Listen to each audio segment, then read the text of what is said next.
सही मतलब कि यासर अब्बास लियांदा है जहाज हेलीकॉप्टर ते हुण चलान लगे ने वेखो की होंदा है वल तो नहीं होन लगा हाली वेखो चल रहा है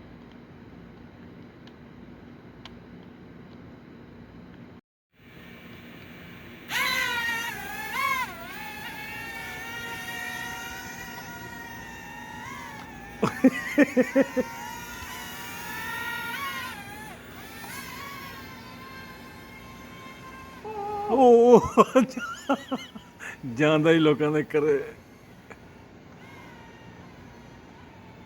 थले थले थले थले आ थले आ थले थले थले सुनाओ थे क्या करना बैठे हुए इसी मच्छी पकड़न गया था दरियाए जो हाँ कितने मखदूमपुर इतना सलाब नहीं आया हाँ हिंदू ही मच्छी है बड़ी बड़ी वडी वडी चाह तो दिखाओ वहाँ थे के जड़ी है दाना लिखा भाई ए वडी वडी मच्छी है साढ़े कितने था बड़ी है कहने किते साढ़े कितने था बड़ी है भैया अच्छा जी